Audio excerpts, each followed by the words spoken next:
Hello, this is Frank Mealy from HeartlandDiaryUSA.com, bringing you news every conservative can use.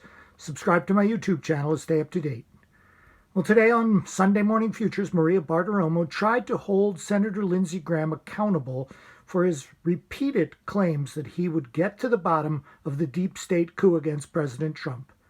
Bartiromo actually read a litany of cases and instances where Graham had promised her and the American people he would get to the bottom of the entire false attack on President Trump and numerous people, including General Flynn. Unfortunately, Graham got the upper hand again by claiming he was waiting for the litigation and prosecutions to end so that he could then investigate. It's useless, Senator Graham, to wait until it's over. It's never going to be over.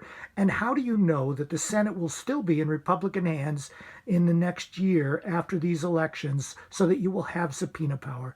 Please, let's get on with it.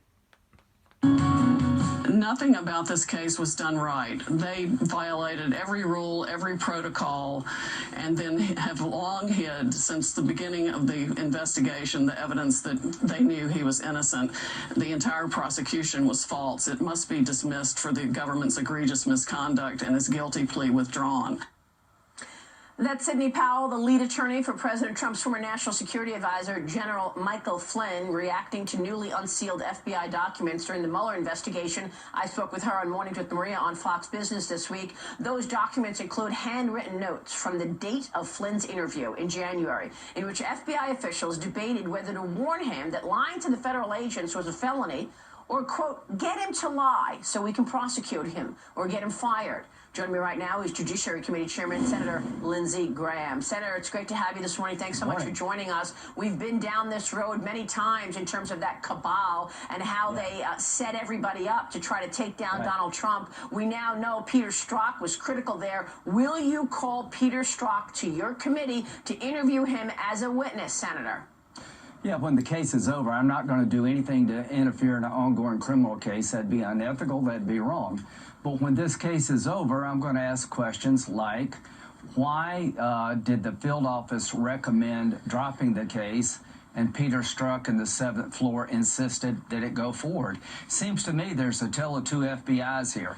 The FBI agents that we all admire in the field office and this hit squad that McCabe and Comey put together operating out of the 7th floor. I want to know why Flynn was being surveilled by the Obama administration to begin with.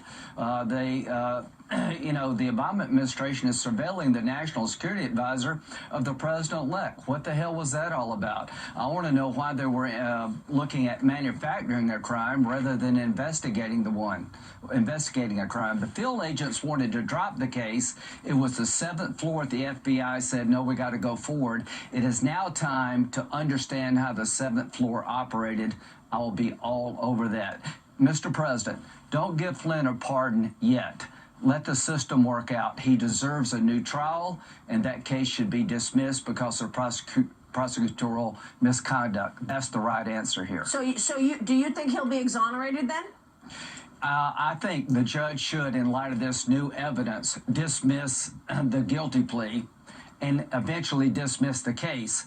We now know in January the 4th, the FBI agents in Washington said there's no there.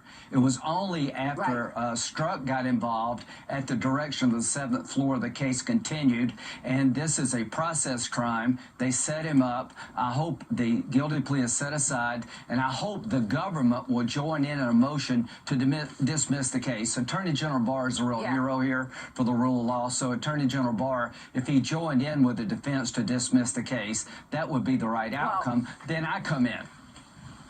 I've got to tell you, though, I mean, we've been talking about this now for 3 years, and when I first came on the scene and said, look, this is a coup to take down Donald Trump, I got slammed. Everybody out there was just going on this, Russia collusion witch hunt, which was ridiculous. And you told me repeatedly over the last couple of years, as I continued to bring this evidence forth, in February of 2019, you said, I'm going to subpoena Rosenstein, Yates, Strzok, Comey. In July of 19, you said, I'm vowing to do a deep dive. In August 19, you said, we will make sure this never happens again. September 22nd, 2019, you came on this show, you said, we're ready to start calling people. October 29, I'm going to call Horowitz and subpoena. November 19, I'm going to call Horowitz after the findings. You are the only one with subpoena power right now in the Republican Party. We need you to call these individuals down to testify as witnesses. People want you to move on this, Senator. Are you going to do it?